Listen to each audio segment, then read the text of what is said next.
Um ótimo dia pra você, um bom dia pra você se você tá vendo isso aqui de manhã. Eu estou gravando de manhã, então também um bom dia pra mim mesmo, porque eu sou Zé, não uma pessoa matutina, mas precisei gravar esse vídeo de manhã. Inclusive, tenho aqui meu cafezinho pra me acompanhar, com essa caneca do LeBron James patrocinada pela minha namorada. Vou até tomar um gole. Acho que deu pra ver que, né? Eu sou Zé, não uma pessoa matutina. Estou completamente com cara de quem acabou de acordar. Mas, enfim, um bom dia pra você se você tá vendo isso aqui de manhã. Boa tarde, boa noite se você não estiver. E hoje voltamos para falar de NBA, obviamente, né? NBA. Aproveitando essa onda de vídeos que eu estou fazendo sobre o que a gente pode ficar de olho nessa reta final de temporada regular, já, né, um esquenta dos playoffs. Eu quero trazer aqui o jogador que eu acho que pode alterar a temporada da NBA, inclusive pensando em playoff, tá? Antes de tudo, meu nome é Gustavo Acef, esse aqui é o meu canal, então se inscreva se você gosta de NBA, deixa o like se você realmente gostar do vídeo, porque isso me ajuda, pode parecer besteira, mas na verdade não, isso ajuda bastante o canal, beleza? Vamos lá pro vídeo. Bom, vamos lá então, sem muito mistério, eu queria trazer aqui um jogador que eu acho, na minha opinião, que pode mudar essa reta final de temporada regular, que pode mudar os playoffs e, obviamente, o vencedor do título. Eu não vou falar aqui de Jokic, de Shea, porque esses caras, né, enfim, todo mundo sabe. Eu queria trazer um cara que tá um pouquinho ali mais escondido, mas que é também muito relevante pro seu time, pro seu contexto. E eu estou falando aqui de Aaron Gordon do Denver Nuggets, sem muito mistério. Já coloca na tela aí os dados dele nessa temporada.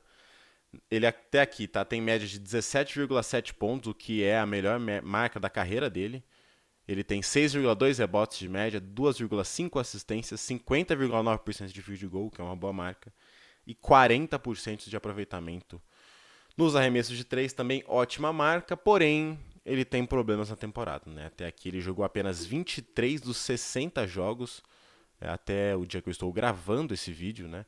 Então ele já perdeu aí quase 40 jogos na temporada. E a questão é que 100% dessas partidas que ele perdeu foi por problema muscular. E destaque para problema na posterior da coxa. Então, que é uma lesão muito delicada. Ele teve nos playoffs passado, ele jogou, inclusive o jogo 7 contra o KC lesionado, e essa temporada ele já teve essa lesão em dezembro, reagravou quando ele voltou, agora está fora de novo. E eu estou fazendo esse vídeo porque ontem, né, em relação ao dia que eu estou gravando, ontem o David Edelman, que é o head coach do Denver Nuggets, afirmou que ele quer o Gordon, ele acha que ele vai conseguir o Gordon para os 20 jogos restantes de temporada regular. De novo, no momento que eu gravo, faltam só 23 partidas para o Denver na temporada regular, ou seja, o retorno é iminente. Vamos ver então como ele volta, e é justamente por isso que eu queria trazer esse vídeo aqui. Eu acho que pode ser um retorno que vai ter muito impacto. Talvez o retorno mais impactante dessa reta final de temporada regular vai ser o do Gordon e vai ser importantíssimo, não só, como eu falei, para essa reta final de temporada regular, mas principalmente pensando em playoffs. Por que vai ser importantíssimo? Porque o Denver Nuggets é uma equipe completamente diferente quando o Aaron Gordon está em quadra. Eu acho que fica muito óbvio isso ao longo dos anos, né? O Denver se transforma em outra equipe a partir da chegada do Gordon. Tentou ali o Paul Millsap alguns anos antes, teve o Jeremy Grant, mas quando o Aaron Gordon chega é quando realmente o time dá um salto e passa a ser realmente um contender todo ano. Então ele é muito importante nessa transição de Denver. Óbvio que tem o amadurecimento do Jokic, do Murray, enfim, até da comissão técnica na época, que já mudou, né, para essa temporada, mas enfim, ele é um cara muito importante nessa virada de chave do Denver Nuggets, que inclusive foi campeão na temporada 22-23, já faz 3 temporadas, né, depois foi Celtic, depois OKC. Então, ele já é muito importante desde então, mas nos últimos 2 anos essa importância veio crescendo. Né? Eu tenho números aqui dessa temporada em específico. Aliás, acho que antes eu vou só trazer o quão relevante é esse crescimento do Aaron Gordon, né, nas últimas temporadas. Vou até inverter a ordem do que eu tinha planejado aqui. Eu vou colocar esse gráfico na tela, porque esse primeiro gráfico é do on-ball percentage, ou seja, a porcentagem de tempo que o jogador fica com a bola na mão enquanto ele está em quadra, né?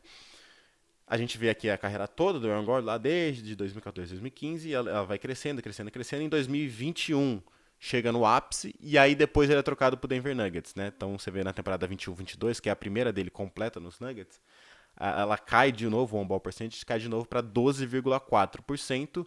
Aí ele volta a subir, fica estagnado ali nos 13,8%. Ano passado ele já tem um salto para 15,4, que é um ano muito bom dele. E ele começa a trazer mais a bola, né, pro ataque, enfim.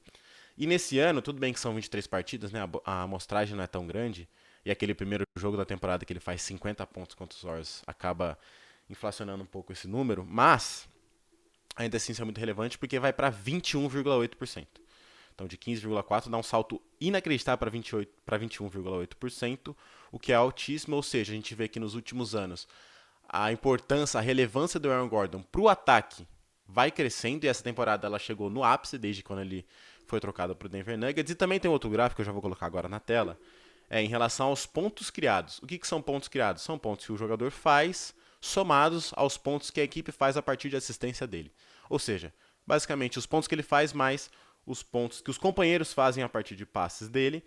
E a gente vê aqui essa trajetória muito parecida, né, com o on-ball percentage, vai crescendo aqui na época de Orlando, aí cai em 2022, que é o primeiro ano completo dele em Denver, ele vai se adaptando melhor ao novo time, dá uma subida ali em 23, cai um pouco em 24, sobe 25, e de novo, igual o on-ball percentage, nos últimos 3 anos esse número sobe, e em 2026 ele fica bem, consideravelmente maior, com 41,8 pontos por jogo criados pelo Aaron Gordon, ou seja, assim como o on-ball percentage, os pontos criados do Aaron Gordon subiram nos últimos 3 anos, o que mostra de novo como ele vem crescendo em termos de relevância no ataque, mas também na defesa. Né? Eu acho que principalmente o impacto dele acaba sendo do lado defensivo, porque o Aaron Gordon é um cara que foi evoluindo. Ai, meu Deus, tá cansando. O Aaron Gordon foi um cara que foi evoluindo ao longo do tempo, né? E ofensivamente falando, principalmente nos 2 últimos anos em que ele desenvolve o arremesso de 3, em que ele fica um cara muito mais confiável para estar em quadro em momentos clutch. No playoff passado, inclusive, ele teve vários desses momentos, né? Faz a dunk contra os Clippers, faz a bola de 3 contra o KC fora de casa no jogo 1 para ganhar o jogo, faz a bola de 3 em casa em Denver, né, no jogo 3 contra o KC, que ele empata o jogo nos segundos finais. Então, ele é um cara que está sendo muito mais confiável ofensivamente por conta também desse desenvolvimento nas bolas de 3. Mas, nossa, desafinou. Mas a principal questão do Aaron Gordon é a defesa, né? A versatilidade que ele traz para essa defesa de Denver é impressionante. Ele não é o melhor defensor do planeta Terra individualmente falando, mas ele é um cara muito físico, ele é um cara alto, ele é um cara que ajuda no rebote e é um cara que é muito versátil na defesa. Ele é um cara que, sem ele em quadra, Denver não tem um cara do perfil dele. Um cara que pode marcar. Eu tô repetindo o cara muitas vezes, né? Um jogador que pode marcar o Kawhi Leonard, um jogador que pode marcar um Chet Holmgren da vida, um jogador que pode até marcar um J-Dub da vida, pensando em playoff, né? Ele pode, por exemplo, incomodar um pouco o Embi e pode ao mesmo tempo marcar um Castle em algumas posses de bola. Então, enfim, ele é um cara muito versátil e que sem ele o Denver não tem esse cara em quadra e sofre muito defensivamente. Eu tenho aqui uns números para mostrar também de Denver, isso é nessa temporada apenas, tá? Com o Aaron Gordon. Rating ofensivo de 125,3, que é ou seria o melhor da NBA nesse momento. Sem o Aaron Gordon, esse rating é de 121,4. Ainda é o primeiro na NBA, um oferecimento Nicole Jokic, David Edelman, Jamal Murray e companhia. Mas, aqui que está o ponto. O rating defensivo com o Aaron Gordon em quadra nessa temporada é de 112, que seria o 7º melhor na NBA. Sem o Aaron Gordon, o rating defensivo vai para 119,7, que seria o 27º, conhecido também como 4º pior da liga. E aí o net rating soma o rating ofensivo menos o rating defensivo. Com o Aaron Gordon é de mais 13,3, que seria o primeiro na NBA. Sem ele, mais 1,7 ainda positivo, mas seria o 13º apenas na NBA. Ou seja, cai bastante. E aí vitórias e derrotas, né? Que no fim das contas é o que importa. 17 vitórias e 6 derrotas com o Aaron Gordon, um aproveitamento aí de quase 74%. E esse aproveitamento de quase 74% só é pior nessa temporada do que o KC e Detroit. Ou seja, aproveitamento de time topo de conferência, topo de NBA, melhor campeão da NBA. Sem o Aaron Gordon, 19 vitórias e 19 derrotas. A gente está vendo uma amostragem muito grande em que o Denver Nuggets é um time 50%, gente. Isso é muito grave. Óbvio que tem que considerar que o Jokic teve lesão nesse período também. Só que, vale destacar, foram 10 vitórias e 6 derrotas sem o Jokic. Ou seja, a campanha foi muito positiva sem o Jokic. E de maneira geral, sem o Gordon é de 50%. Assustador, esse 50% é um time de play-in. É um Golden State Warriors, é um Atlanta Hawks da vida, por exemplo. Então, ou seja, tá longe de ser um time que briga para título. E é justamente esse o ponto aqui. o Denver Nuggets com o Aaron Gordon saudável é um time de título. E que pra mim, antes da temporada, era o meu palpite pra ser campeão. Eu sei que o Oklahoma City Thunder é muito mais dominante em temporada regular, até porque é um time mais jovem, é um time que na temporada passada ainda queria se provar, esse ano ainda tem muita sede. O Denver Nuggets já é um time um pouco mais experiente, um pouco mais de cadência, também pelo perfil do Nikola Jokic. Então, eu entendo que existe esse gap em temporada regular, mas pra mim, chegando em playoffs, bom, é só a gente pegar o playoff passado, né?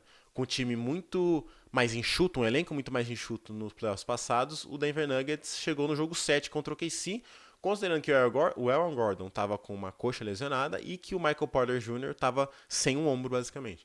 Essa temporada, com um elenco muito mais completo, obviamente sofrendo com muitas lesões, né? Além do Aaron Gordon, o Brown já teve lesão, o Cam Johnson já teve lesão, o Jokic já teve lesão, o Valanciunas já teve lesão, enfim, basicamente todo mundo do elenco já teve lesão. E é um elenco mais completo e que se a gente pensar que no ano passado chegou no jogo 7, essa temporada para mim poderia ser o favorito contra o KC em uma série, mesmo não tendo mano de quadra. Mas isso vai depender muito, e essa é a tecla que eu tô batendo aqui nesse vídeo, do Aaron Gordon. Como eu falei, defensivamente ele traz muita versatilidade pro elenco, e ofensivamente ele é sim um cara mais importante do que foi em temporadas passadas. Ele tá crescendo em termos de pontos criados, tá crescendo em termos de on-ball percentage, e ele pode ser a peça que vai definir esse título de NBA nessa temporada. Beleza? Então, enfim, é um vídeo mais curtinho para a gente ficar de olho em como vai ser essa volta do Aaron Gordon. Ele vai ter aí 20 jogos, se tudo der certo, 20 jogos daqui até o final, lá no meio de abril, né? O final da temporada regular, para ver como ele volta, para desenferrujar a tempo de chegar nos playoffs bem. E, de novo, se ele tá saudável, para mim, Denver é o favorito na Conferência Oeste, apesar dos problemas defensivos que tá tendo ao longo dessa temporada toda. Com ele em quadra, esses problemas defensivos tendem a ser muito atenuados, e ofensivamente também ele completa melhor esse time. E, um outro ponto, se ele não tiver em quadra, ou se ele tiver muito abaixo do que ele estava, eu não vejo o Denver ganhando de OKC, eu não vejo o Denver até... talvez eu até veja ganhando de San Antonio, mas para mim não seria o favorito. Acho que San Antonio vira favorito sem o Aaron Gordon em quadra. E aí a conferência fica muito entre OKC e San Antonio pra mim, com de repente Houston correndo por fora, Minnesota correndo por fora, a gente nunca pode esquecer os Timberwolves. Mas enfim, eu acho que tá muito mais propenso para essas outras duas equipes do que para Denver. Então é uma coisa importantíssima que a gente pode ficar ligado nessa reta final de temporada. Eu vou ficar aqui de olho e vou trazer vídeo se acontecer mais alguma notícia, se a gente tiver finalmente um retorno dele, se ele voltar bem, se ele voltar mal, enfim. Mas ficou alerta pra gente acompanhar Aaron Gordon e Denver Nuggets, porque ele pode ser sim um fator que muda essa temporada regular, que muda os playoffs e, consequentemente, o campeão da temporada. Obrigado pra quem ficou vendo. Se inscreva no canal novamente, é sempre muito importante. Deixe o like, por favor, deixe o like. Eu vou chorar se você não deixar o like. E voltamos em breve com mais vídeos. Valeu!